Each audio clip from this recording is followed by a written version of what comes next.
of the city. Hi, John. Welcome. Give everybody a second to grab a seat so we can turn down the lights.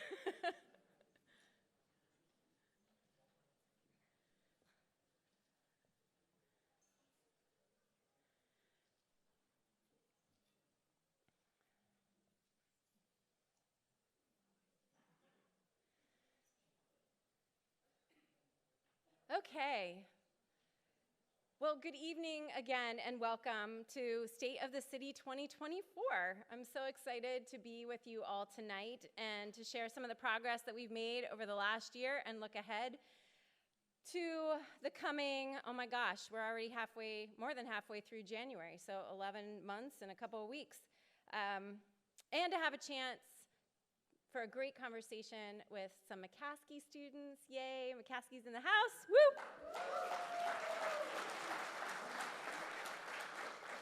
And one recent grad from McCaskey who's here tonight as well. Last year at this time, I was introducing the idea of home rule, and we'll have more on that later, but wow, this year has really, really gone quickly, and I'm just so heartened to see all of you. So thank you again for being here tonight. Before we jump in, I do want to recognize a few people in the audience. First, I would like to recognize our Lancaster City Council members. Please stand and be recognized.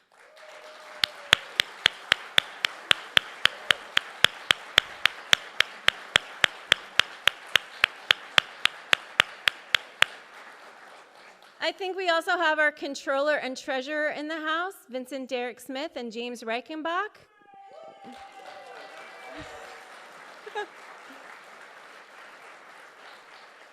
We've got at least one judge in the house, Mr. Andrew Lefevre. And if I missed anybody who is also elected official, please stand up right now and be recognized. Thank you, Mr. John Bender. And we have a Manheim Township Commissioner in the house. Woo! All right. And Alice is here, Commissioner Yoder. Welcome to your new role. Really, really appreciate you all being here. Thank you. I also want to acknowledge our superintendent of the School District of Lancaster, Dr. Keith Miles.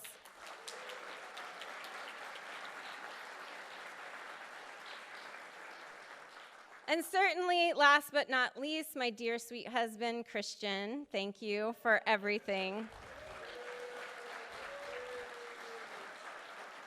25 years, and it just gets sweeter. Thank you. And my daughter, Aurelia, light of my life, thank you. My in-laws, John and Judy, are here after making Lancaster their home permanently for the last year. Thank you for making the move. We love having you closer. And to my mom, who might be watching from home because all of her church ladies told her about it today. So I love that. And to everyone else who's watching from home, thank you for joining us. Okay, let's get to it. So a huge accomplishment this past year was the adoption of Lancaster's first comprehensive plan since 1993. This plan, called Our Future Lancaster, presents a vision for Lancaster City's future around housing, economic development, and completely reimagines Lancaster's relationship with the Conestoga River, seeing it as the asset it truly is. So getting community input on the plan was an engagement process like none before, with 14,000 interactions with residents, both in person and online, across multiple languages and all of our neighborhoods. Last summer, we rolled out the plan right here at the Ware Center, and it was an event. We had spoken word, presentations by staff, we had refreshments, we had a lot of engagement that was happening just as we were rolling out the plan. And not so many communities engender this much enthusiasm for a comprehensive plan. And let me tell you, my other mayor colleagues were a little jealous of us. As you might have noticed, we are really proud of this effort and the results. Thank you to so many of you who have been involved in getting us to this point in the effort. I truly, truly appreciate it. We could not have done this without all of you. So give yourselves a round of applause.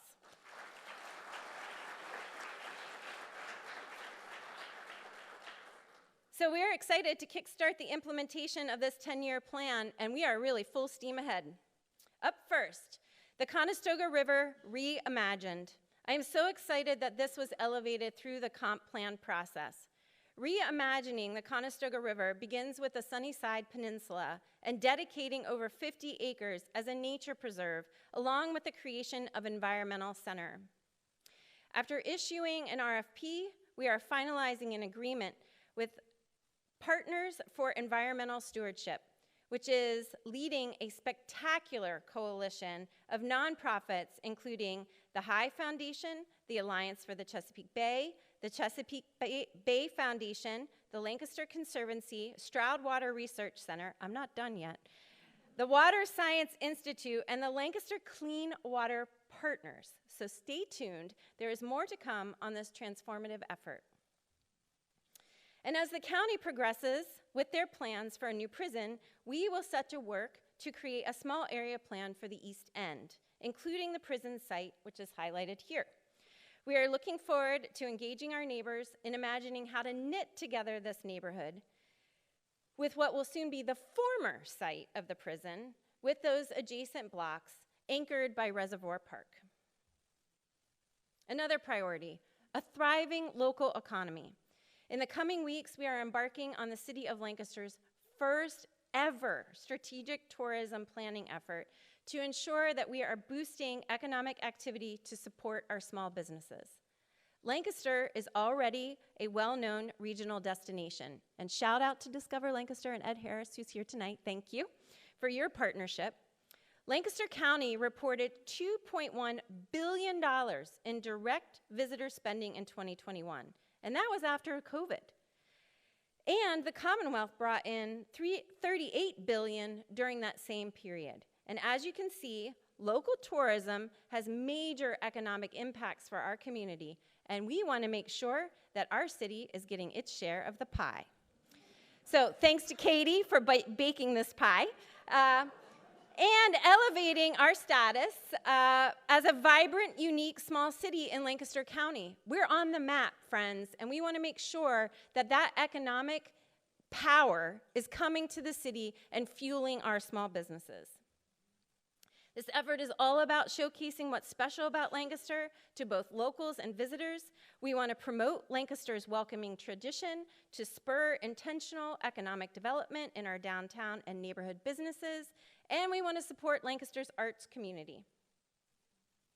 Seasonal events are part of a thriving local economy, and our team is gearing up for the next season of special events, including favorites like Celebrate and Mayor's Tree Lighting, as well as some newer cultural events, including Hispanic Heritage Month, Welcoming Week, and Juneteenth.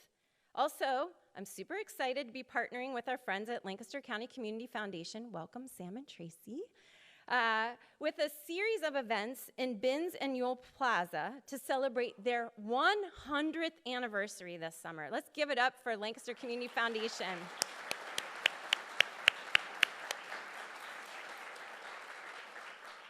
So more details to come, but big things are coming downtown in 2024. Okay, likely you have heard me talk about the importance of grants in planning and implementing projects beyond what our general fund budget can support. All the things that I just mentioned are supported in whole or part by fund development efforts. Well, last year we got our biggest grant yet, a $12.7 million Biden administration Safer Streets for All grant. Our grants under management now total $63 million, up 66% from last December and up 125% from July 2022. That doesn't even include ARPA.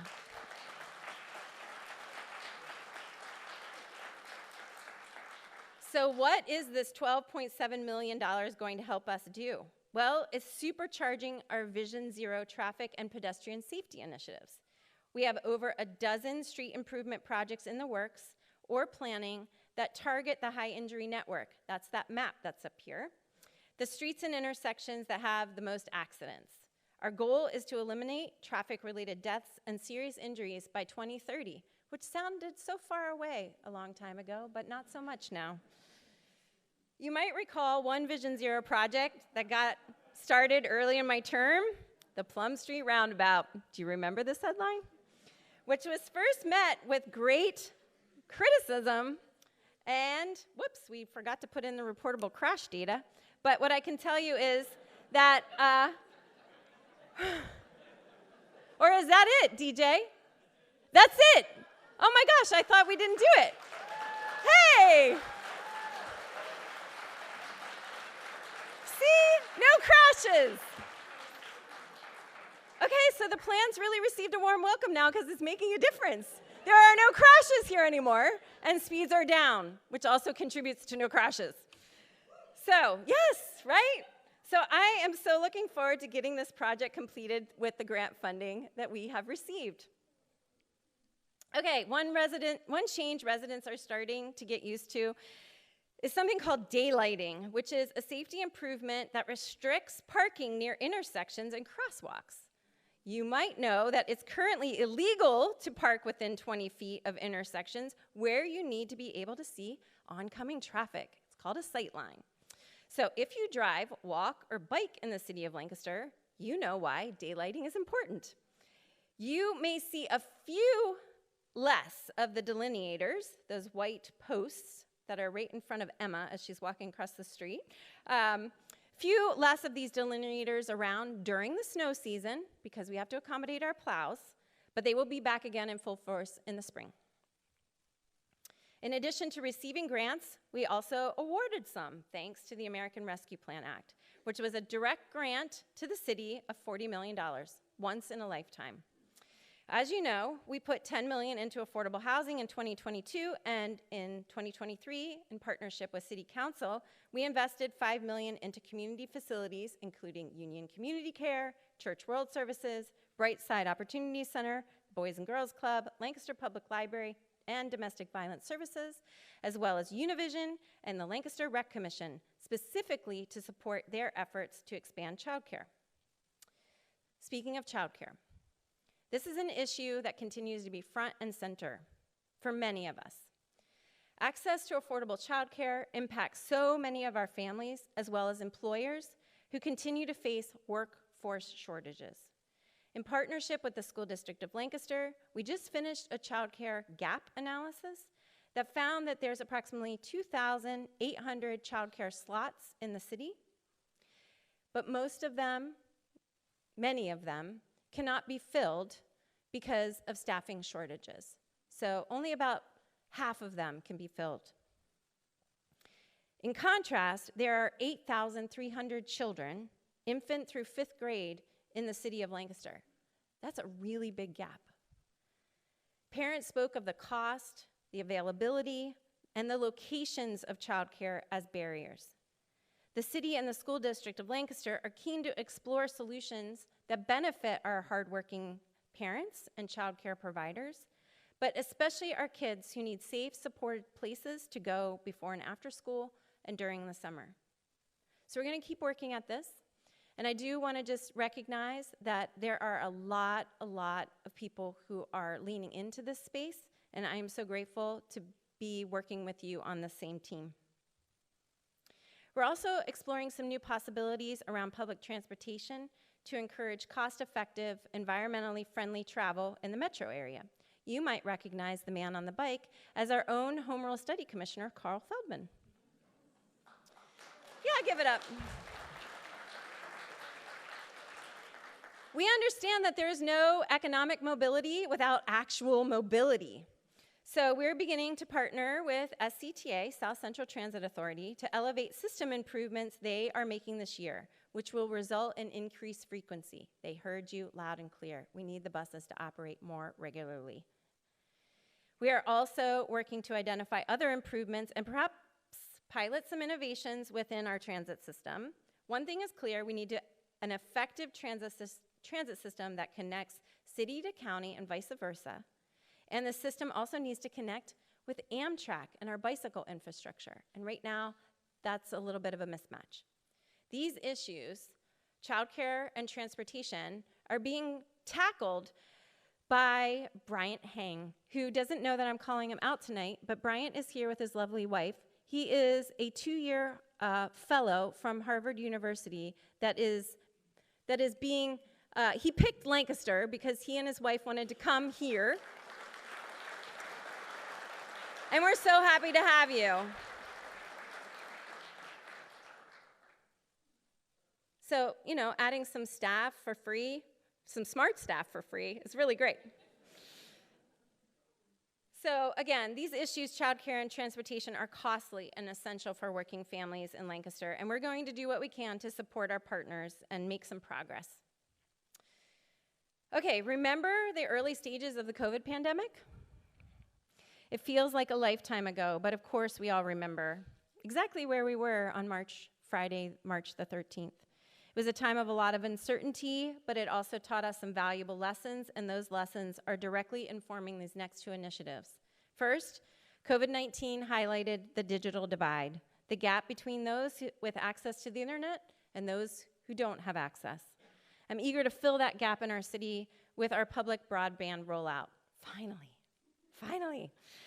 With our new partnership in place with Shentel, doing business as Glow Fiber, I'm really excited to see some movement on this effort at long last. Shentel is currently in the design and engineering phases, and we expect construction to begin by the third quarter of this year. Their plan is to start construction in the southeast quadrant of the city and roll out from there. Additionally, the city will have access to fiber for our own operations across the entire city for no charge for a minimum of 40 years.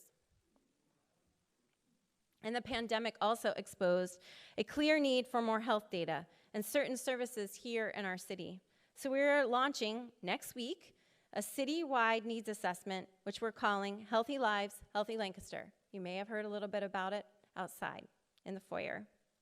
Funded through CARES Act funding, this effort will shine a new light on the public health in the city and help the city and community partners determine where to allocate resources in the years to come. All right, you ready to talk about housing? In 2021, the city released our interim housing strategy, and we made some really great progress. Now outlined in our future Lancaster are the next steps. Focusing on diverse housing stock, diverse in cost, in style, and size, and we're making some good progress here. We have 1,347 housing units in the pipeline. I'm going to say that number again. 1,347 units in the pipeline with 390 affordable units either built or on their way. Through the American Rescue Plan and other funding sources, we've invested more than $15 million in affordable housing since 2020.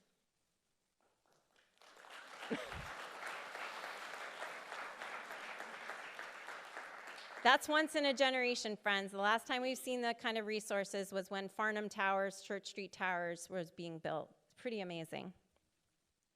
One of the most prominent additions of affordable housing will be at 213 College Avenue, powered by HDC Mid-Atlantic.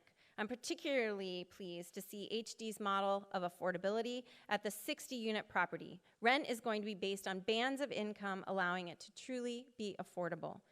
This property will be the biggest single addition of affordable units in the city of Lancaster in the northwest quadrant of the city in decades. I cannot wait for the groundbreaking next month.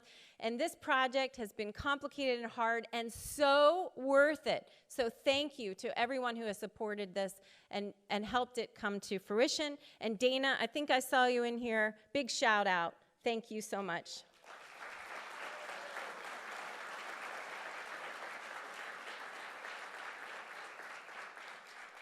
And don't forget, there's this other little map over here that's showing like 3 other phases of work that's coming. So there's more on the horizon for HDC in terms of more units in the Northwest.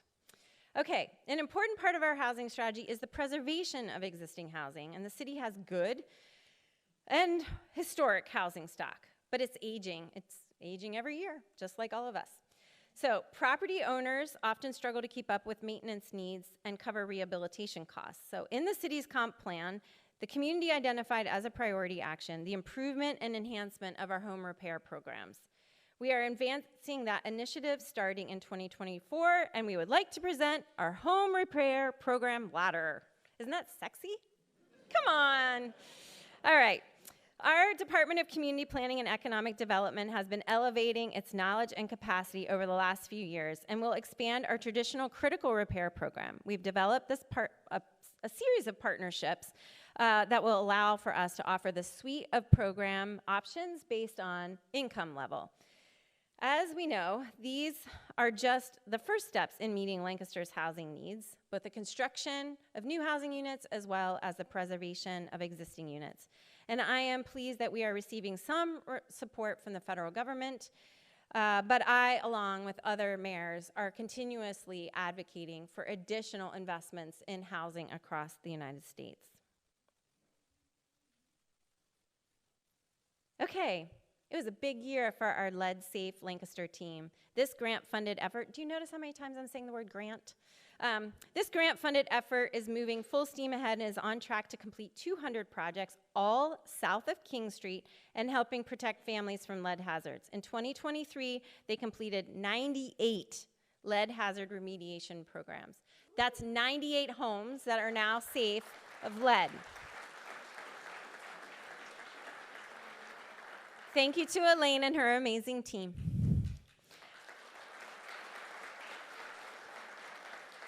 And Craig, where's Craig? I saw you, Craig. Health and Housing, that's you. We appreciate you. Okay, that just reminded me that I forgot to do something very important, which is, would all the City of Lancaster staff stand up and be recognized? Because I'm up here talking about all the work that you're doing, and you need to have a round of applause. So if you work for the City of Lancaster, stand up. Woo!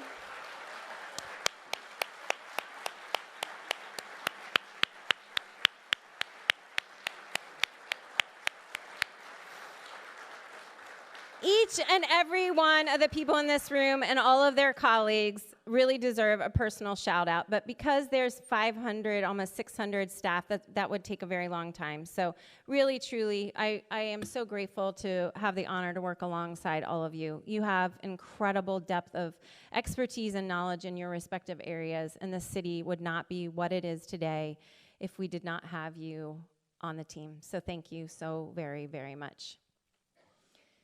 Okay, the Health Bureau also, back to lead, the Health Bureau also received 91 cases of children who had elevated blood lead levels. Largely, we know this, well, not largely, we know this because we now have a data sharing partnership with the Pennsylvania Department of Health and Lancaster General Health Penn Medicine.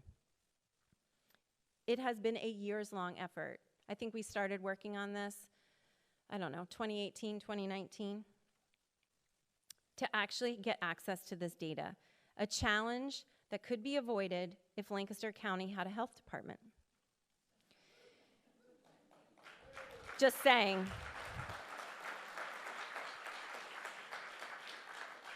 Of the 91 cases reported last year, 54% were in the southwest of our city, and over 80% were rental properties. This was the first year that we had access to this data in its entirety. In previous years, we only received partial data, at best around a third of the cases. And so now we have the chance to remediate homes after, unfortunately, a child has an elevated blood lead level. On one hand, we're getting in there and we're making sure that no other children in those homes are being affected, and we're also preventing it through our Lead Safe Lancaster team.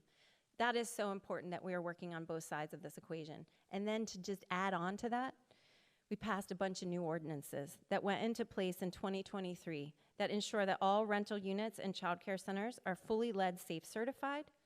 And while it really may not seem like a very flashy accomplishment, this whole slide, our team and me personally are so proud of this effort to safeguard Lancaster's children from lead poisoning. It's everything. It's their ability to learn and be successful for their entire life. Once you are poisoned by lead, there is no way to reverse it. This is absolutely essential to ensuring the success of our children, and I am so grateful to be able to do this work with so many dedicated people.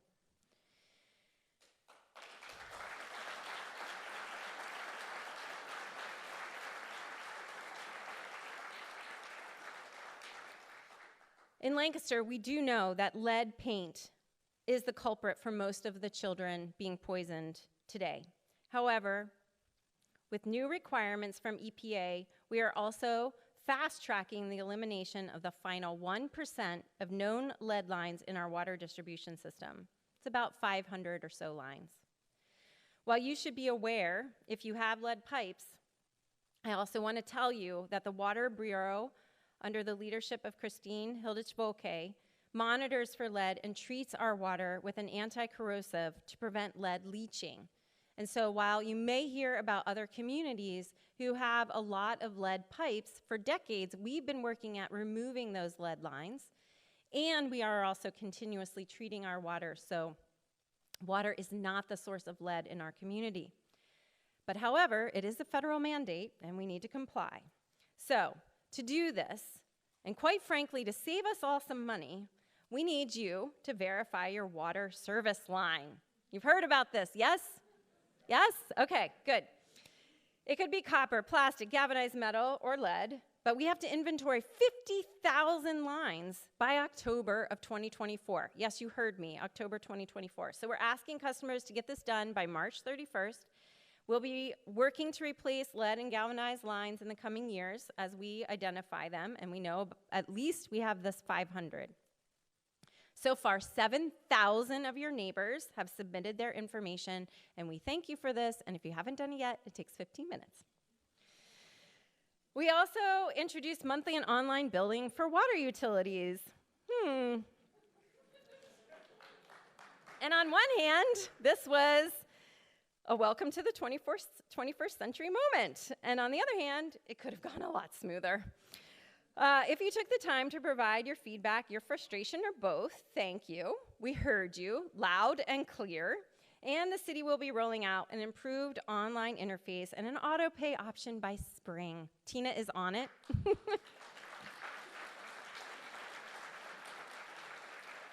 And Julie from Treasury is on it, so thank you.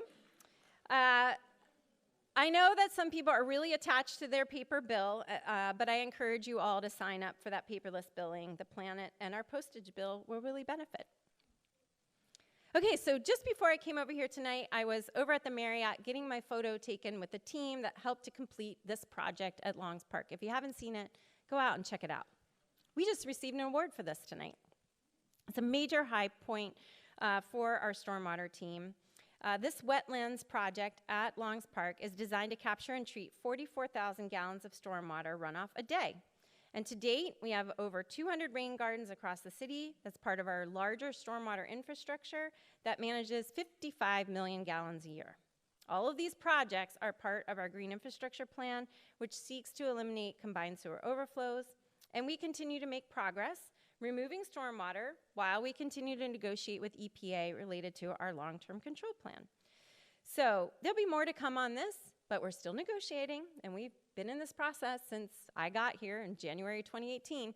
But this is just to say that while we're negotiating, we're continuing to remove water from our combined system in really, really incredible ways that are being recognized by our state.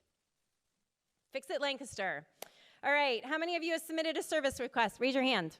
Okay, great, excellent. We are 1 year into using Fix It, our platform where residents can submit service requests for things like filling a pothole or a street light being out. With 2,650 service requests closed so far, our staff are doing an outstanding job remedying these issues within 3 to 4 business days, which is amazing. And the feedback from the community has been awesome, and so I really appreciate everybody who's using this tool. It is making our life more efficient and hopefully getting your problem solved more quickly. Now we're going to talk about public safety. It's no secret that police staffing is a distinct challenge for cities across the country, and Chief Mendez and his command staff have been working to ensure that we answer those calls for service, 40,000 of them in 2023, 24/7, 365. In 2023, dedicating officers to the mounted unit was no longer viable as we struggled to staff our platoons. As such, we said goodbye to the Police Bureau's mounted unit, which I know not everyone was pleased about. Officer McDonald, shout out to him, took great care to find a meaningful new home for Angus, King, and Jake, and they now serve the state of New Jersey alongside some new four-legged friends, and we miss them. To ensure a healthy staffing level, we've leaned into recruitment like never before this year. The Bureau has launched a more intentional, targeted approach to finding quality candidates, like this one, Officer Nieves. Through digital outreach, recruitment events, training sessions, an innovative approach to a physical agility, which you can see Officer Stallings here demonstrating for us, a mentorship program to keep officers engaged, potential officers engaged through the long process to become an actual sworn officer, and it is paying off. Our applications are on the rise. This recruitment cycle, we've had 455 applications, more than double from the year before, and we gotta stay at it. So please, if you know somebody who would like to be a police officer, send them our way. And more good news. National crime statistics are down quite dramatically since the pandemic, and this is really good news for cities across the country. I'm grateful that Lancaster continues to see less violence than surrounding cities in Pennsylvania, and when we do, we find the perpetrators. Our Criminal Investigative Division solved 100% of homicide cases last year, but every single time I get a text about a homicide, which thankfully is few, it is a painful reminder of how many people, especially young people, turn to guns to settle a score. Our police officers have taken more than 550 illegal guns off the street since 2018, 550 guns. But Chief Mendez will tell you it takes a multifaceted approach to reduce gun violence. One of the most basic things that you can do is that if you own a gun, store it properly. And if you want to get even more involved with young people in our community, be a positive role model to the youth that are in our city. They need them. There are many organizations who can use your support: Boys and Girls Club, Benchmark, Lancaster Rec Commission, The Mix, Crispus Addicts, just to name a few. Lean in, we need you. I also want to take a moment to give a shout out to our school resource officers who play a significant role in the safety of our city. Their service pays dividends back to the community through creating trusting relationships with our youth, stopping violence before it happens, and knowing critical information about incidents as they are going down. Officers Luciano and King, pictured here with Dr. Reese. Yeah, you can give a shout. We got clapping over here from McCaskey. Officer King has many fans, as does Officer Luciano. We're recently recognized by the National Association of School Resource Officers for their role in making schools safer for students and faculty, and we appreciate them. And we appreciate the partnership with the district to make this program happen and be successful year after year. Okay, switching over to the Fire Bureau. In 2018, when I became mayor, one of the first priorities was investing in our Fire Bureau. They had really outdated facilities, and last year we dedicated the second new fire station, Station 3. With it complete, the Fire Bureau now operates from 2 modern, safe, and highly effective stations. In total, we've invested about $13.6 million into these stations. We've also been investing in our apparatus since 2020, and we have a new engine, which takes a long time to get one of these things, coming this year to replace a unit that we've had in service for 20 plus years. The Fire Bureau installed 767 smoke detectors in 2023, and let this be a reminder to you and your neighbors to please make sure your home has working smoke detectors. It is truly the first line of defense. We've not had a deputy chief within the Fire Bureau since the retirement of Chief Amico in 2018, largely for budgetary reasons. But after evaluating the needs of our Bureau and the city, we opted to fill this position in 2023 in July. And I'm pleased to welcome Deputy Chief DeLong to this role. Not only is he working with Chief Hutchinson to support the Fire Bureau operations, he's now our emergency management coordinator.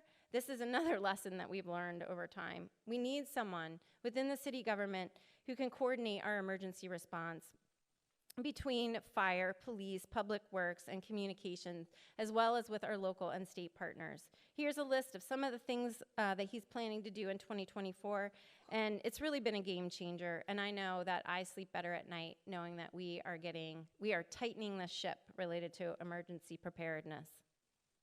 Okay, now for the next part. I have 4 special guests that I can't wait for you to meet. So would you please come up on the stage, Sophie, America, Adeline, and Ian?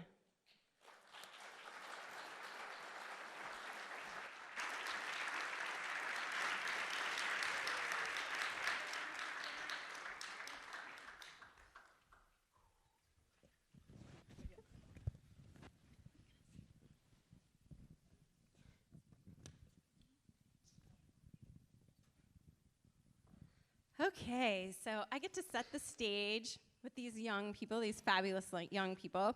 And we have Sophie Thompson, who's a JP McCaskey NLA grad. Just raise your hand. Yay. We have America Rodriguez de la Cruz. Woo. We have Adeline Potter. Yay. And Ian Santos, who's a recent McCaskey grad. And if you notice, he's also a Lancaster City Police cadet. Yay. Okay, America, I'm going to ask you to just introduce yourself. Who are you? What are you about? Why are you on this stage? Hi, I'm America Rodriguez, and I am on this stage because I've seen a lot of change happening around the city and the community, and it's kind of inspired me to want to be a part of it and see everything. Great, thank you. I'm Sophie. Part of the reason I'm on this stage is because I don't really know what I want to do when I'm older. So I've been kind of like dabbling, and I was like, oh, I want to be involved in the community, and also politics seems kind of cool, and like community action and all that. And I love the diversity of our city and also our schools, so I was like, just, why not? It's fun. I'm Adeline Potter, and I have lived in Lancaster City my whole life. And since joining McCaskey, I've been interested in student government, and it's been fun. And I'm Ian Santos, and I grew up in Lancaster City as well. Went to Wheatland, Buchanan before I moved, and McCaskey High School as well. And seeing every police officer growing up through the city, and seeing how positive and the way they push the law and everything as hard as they possibly can to make the community safe is very inspiring. It kind of pushed me to want to do something like this as well. Thank you. I know that when I was a senior in high school, I knew nothing about local government. Just going to admit that right now. And you guys know something about local government. And so, Sophie, when you were in the JP McCaskey NLA, the Neighborhood Leadership Academy, what was something that you learned about about local government that surprised you? Definitely, oh boy. Just how I realized, like, obviously the whole government's connected, all that, but how much they communicate is honestly kind of really cool, which is obvious, but at the same time, it was nice to see when we were working on the 4 projects that our group split off to do that we were, like, approved and everything. It was cool to see how much access and how many resources and how much certain aspects of the government could just connect us in instant with other departments, and it was really cool. Yeah, just that kind of. Yeah, great. Thank you. Thank you. You grew up here your whole life. Mm-hmm. And so what makes you most proud to live in the city, Adeline?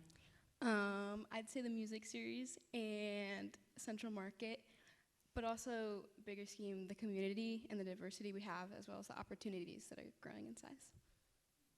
So tell me a little bit about those opportunities.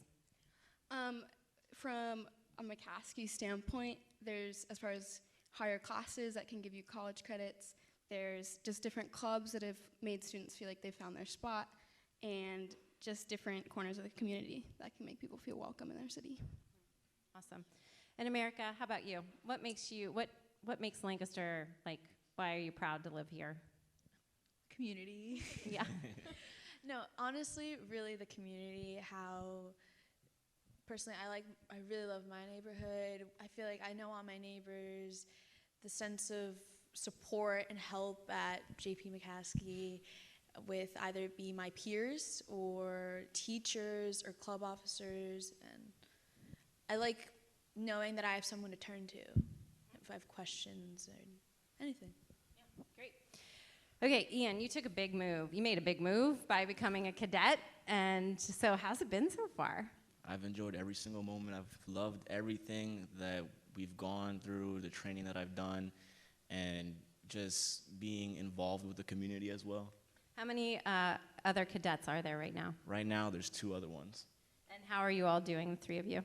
All of us are doing pretty well. We love it. We enjoy everything, and having fun with the police officers there and being a family to them. Yeah, good. So you feel like they've taken you under your wing? 100%. Okay. Anything you want to say to the chief while he's sitting right here watching you?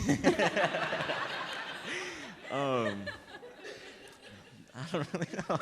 That's all right, Ian. It's all good. It's all good. All right. So let's talk about some of the issues that you guys are concerned about. Like, you know, not everything is great in the city. We have a lot of things that we're working on. So what are some of the things that are important to you? I'll start with America. I feel like sometimes there might be a bit of disconnect between non-English speaking families who sometimes also mostly happen to be lower income, their lack of knowledge about resources and help available in the city, or just as well as like immigrants who also don't know where to go. And Yeah, I would say there's a lot of good opportunities, but not many people know about them or even know how to apply and get in. Yeah, so we have to collectively, as a community, more outreach in different languages? Yes. Yeah. Okay. What else? Growing up, I've also noticed as working with like multiple charities and food organizations, food insecurity in Lancaster, which especially goes into the high school. But within like the Lancaster community, I've worked with a couple food banks, which are need-blind food banks, which are amazing, especially because I've noticed at Water Street they have the food bank, but there are qualifiers you have to meet. And a lot of the people I've worked with, they don't qualify, but that doesn't mean they don't need help. Like especially at holidays when they just want to get something nice for their family, it's hard because they often have to choose between food and gifts or food and special things for their family. So just especially connecting that and creating more, again, like of connections and resources that people can really lean on. And within the school, we've noticed, we heard something about possibly getting more funding, which is great for our school especially. And our school has, like McCaskey has improved so much in the past couple of years. It's been amazing. But part of it is a lot of the kids at our school are below the poverty level. And obviously the meal at our school is usually the only meal or one of the only meals. So tying into that is also the level and the food that we're getting. It's gotten a lot better. Since COVID, it has gotten a lot better. Especially because today we had General Tso's chicken.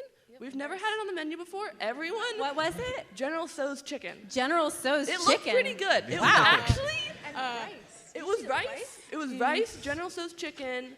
A bunch of different. It was really good. Okay. I disagree. I think it was horrible. Yeah. It wasn't bad compared to what we used to get during COVID, which was these little black boxes with plastic on top, and it was kind of mystery food. Yeah. But it was good. Food is food. Food is food. I will not turn down food.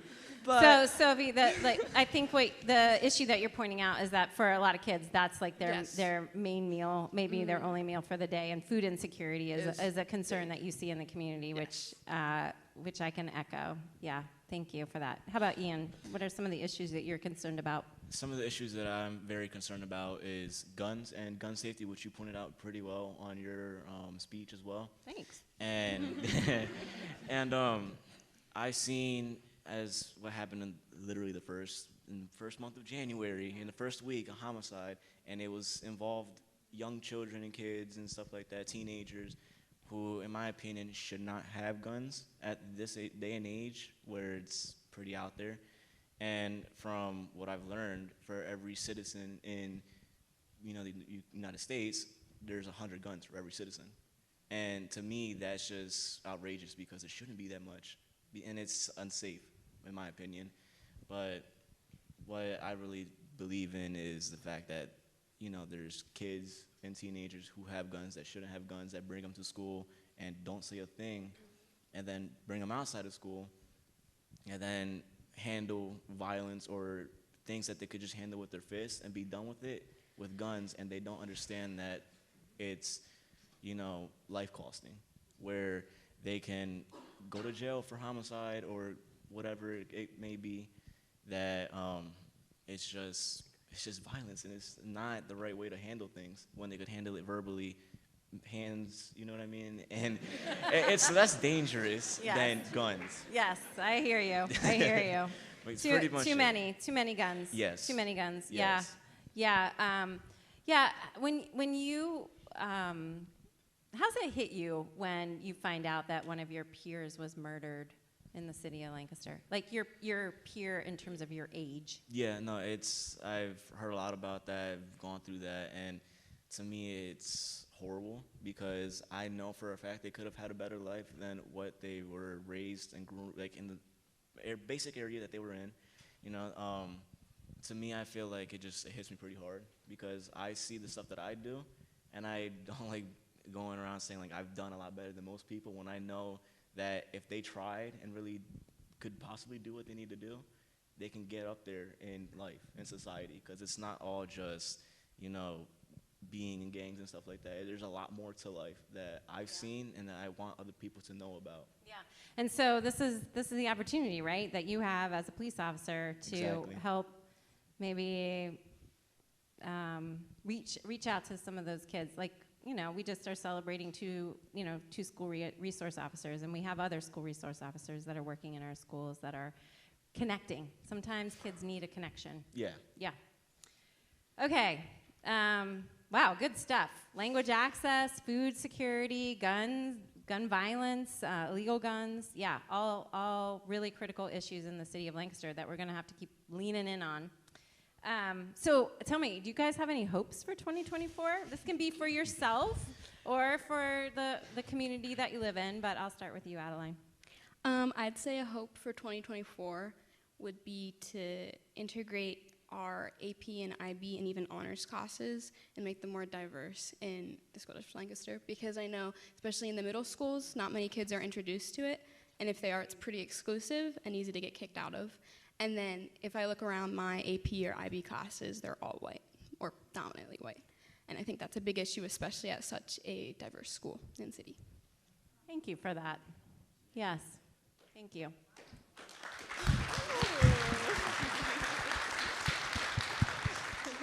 And kind of adding into that, doing more at the younger age, especially with the middle school, because there's this thing called Pick Your Path, where the middle schoolers come up, and they all talked about, like, especially the 9th graders who were helping out with it, there's just like a jump, especially with the AP classes now offered. So just doing more at like younger education levels would be great. And Can I just say that you guys, 9th grade was tough for you. So tough. Yeah, because that was your COVID year.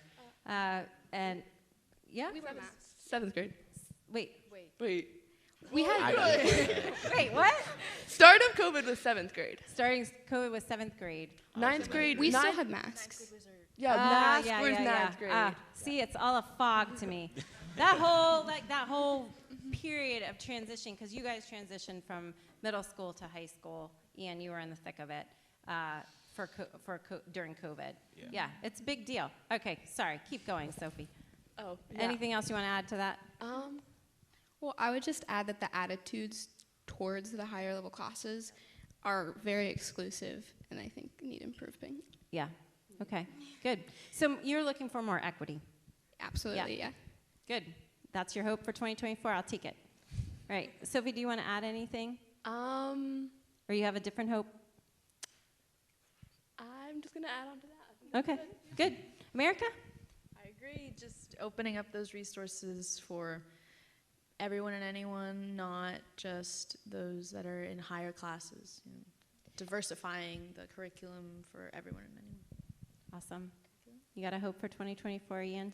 I mean, it's only, it's a small hope, but what I would like to see is not only just in McCaskey, or if it could spread around to other high schools, is opening up law enforcement classes, because to me that would bring in a lot more people from from high school, and being a part of it, so that it's an easier jump from high school to being into either a cadet or going into the police academy later in the future. All right. It's pretty direct, Yeah. pretty clear. All right. Are they great? So I really appreciate you joining me on stage tonight. Thank you. Ian, best wishes to you as you continue your law enforcement career. Thank you. Maybe I'll be swearing you in someday. We'll see. Hopefully. All right. And to the three of you that are going to be graduating, I'll see you next year. Right. I bet you guys are like 11th grade. Yeah. All right. Wish you well for the rest of your 11th grade year. Thank you. I'm rushing. I think I have like graduation on my mind because I got a kid that's going to be graduating, and it's like really real now. Okay. All right. Round of applause for these four young people.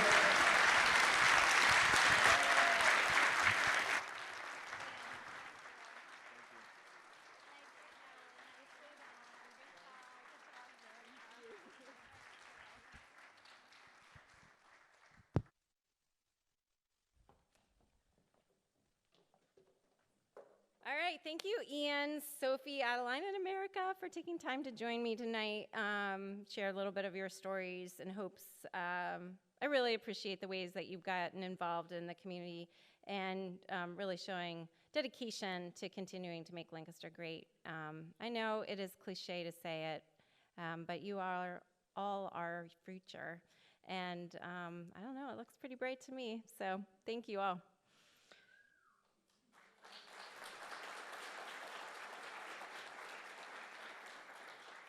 Okay, now it's time to talk about home rule. In case you missed it last night, the Lancaster Home Rule Commission voted 7-1 to begin drafting a home rule charter for voters to consider in November's general election. Woo!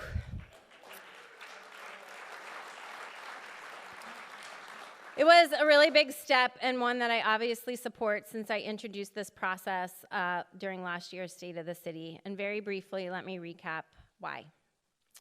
So here's a couple of charts for you. The top are our revenues, property taxes in red, and you can see that that is the majority of the revenue that we take in, followed by our expenses, and that you can see police and fire bureau are combined are more than we take in property taxes. The only way that property tax revenue increases is if city council raises property taxes. Why? Because the total assessed value of real estate is flat. It grows less than 1%, which is why you can't really see any increases across that bar chart. And 30% of that assessed taxable income is off the table because that is the nonprofit community in the city that does not pay taxes. So, in contrast, we have earned income taxes, which have naturally grown over time with 0 rate increases. If the mayor, currently me, and city council, currently the elected officials that are here tonight, were empowered by the voters to have more flexibility in how city services are funded, you saw that chart, police and fire is a lot of it, we would not continue to overburden housing costs, which we know are rising. Pennsylvania has been fighting about property tax reform since before I was born, and that was a long time ago. The reality is property taxes are regressive. Property ownership is not always correlated with income, and ask anyone living on a fixed income that owns their own home how that works. Property taxes are also fixed. You pay the same amount, which will continue to increase because this is how we fund municipal government and our school districts in the state of Pennsylvania. Property taxes rarely go down. And because these are fixed costs, they contribute to rising rents. When property taxes increase, landlords adjust their rents to maintain their profit margins.